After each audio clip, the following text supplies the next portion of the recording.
faire l'éloge de Christ pour sauver des âmes. Christ a vécu parfaitement sur terre et a parfaitement fait la volonté de Dieu. C'est pourquoi l'Éternel a mis toute son affection en lui. Il est écrit, « Celui-ci est mon Fils bien-aimé, en qui j'ai mis toute mon affection, écoutez-le, dit l'Éternel en Matthieu 14, verset 5. L'Éternel nous ordonne d'écouter Christ et personne d'autre pour le salut de nos âmes, parce qu'il n'y a que la parole de Christ qui transforme le pécheur pour le rendre agréable à l'Éternel. Les belles paroles moralisatrices et les histoires drôles peuvent empêcher l'assemblée de s'endormir, certes, mais ne sont d'aucune utilité pour le salut et le bien-être de l'âme. Quant à la parole de Christ, c'est-à-dire la parole qui fait son éloge, elle est un baume pour le salut et la santé de l'âme. Hébreux 4, verset 12. Pour être sauvé, l'homme doit être convaincu de la méchanceté et de l'hypocrisie de son propre cœur. Il faut pour cela donner à l'âme du pécheur le pain spécial que l'Éternel a lui-même préparé, c'est-à-dire Christ, le pain de vie. Il est écrit, Jésus leur dit, « Je suis le pain de vie. Celui qui vient à moi n'aura jamais faim, et celui qui croit en moi n'aura jamais soif. » Jean 6, verset 35. Nul ne connaît mieux les besoins de l'âme que le Saint-Esprit. Il est donc écrit, « Et quand il, c'est-à-dire le Saint-Esprit, sera venu, il convaincra le monde en ce qui concerne le péché, la justice et le jugement. » Dit Jean 16, verset 8. Pour son propre bien, l'homme doit être amené à reconnaître son iniquité, car il est un esclave qui est persuadé de sa liberté. Jean 8, verset 33.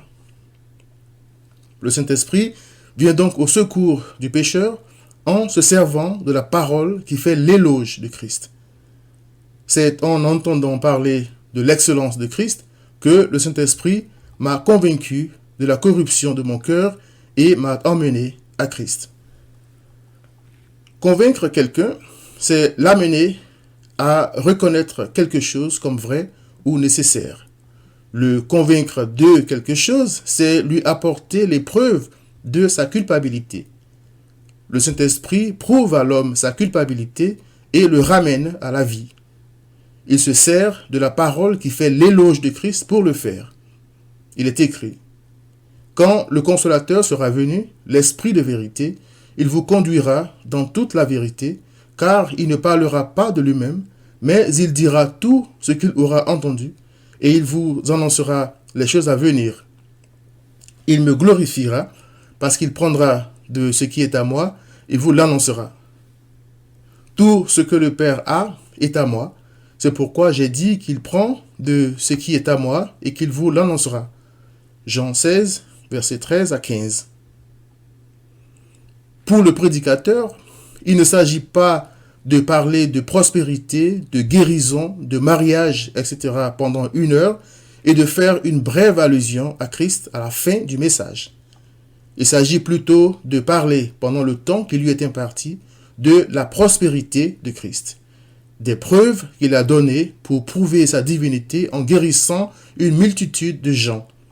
Il s'agit de parler de ce dont le mariage est l'image, c'est-à-dire l'union entre Christ et son Église, et de faire l'éloge de Christ, le parfait époux, qui a aimé son Église, son épouse, au point de se sacrifier pour elle. Il s'agit donc de faire l'éloge de Christ, et non de mettre le pouvoir du salut entre les mains du pécheur.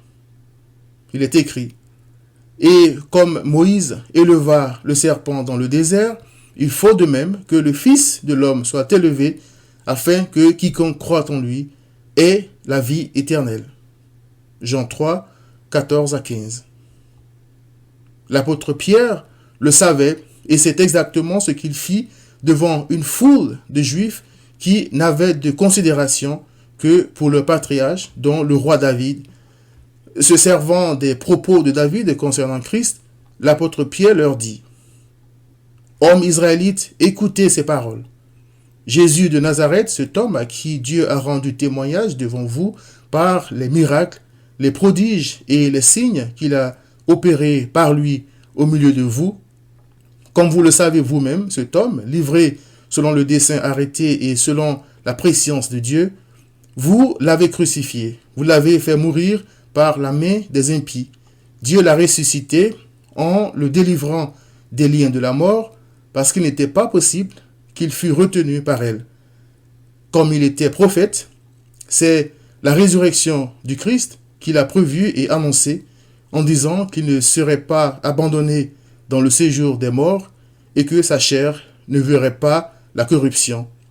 C'est ce Jésus que Dieu a ressuscité. Nous en sommes tous témoins. Actes 2, 29 à 32. Après avoir entendu ces paroles qui exaltaient Christ au-dessus de David, il se passa quelque chose dans le cœur de ces gens. Il est écrit: après avoir entendu ce discours, ils eurent le cœur vivement touché, et ils dirent à Pierre et aux autres apôtres: hommes frères, que ferons-nous? Pierre leur dit: repentez-vous. Acte 2, 37 à 38. Le Saint-Esprit s'était servi de ce qu'ils avaient entendu, de la parole qui glorifie Christ, pour les convaincre de leur culpabilité. Il les avait mis face à l'excellence de Christ et leur avait dévoilé la laideur de leurs péchés. Il les avait fait descendre de leurs grands chevaux et les avait transformés en leur donnant l'humilité d'un enfant afin qu'ils courent à Christ. Il est écrit: je vous le dis en vérité, si vous ne vous convertissez et si vous ne devenez comme les petits enfants, vous n'entrerez pas dans le royaume des cieux.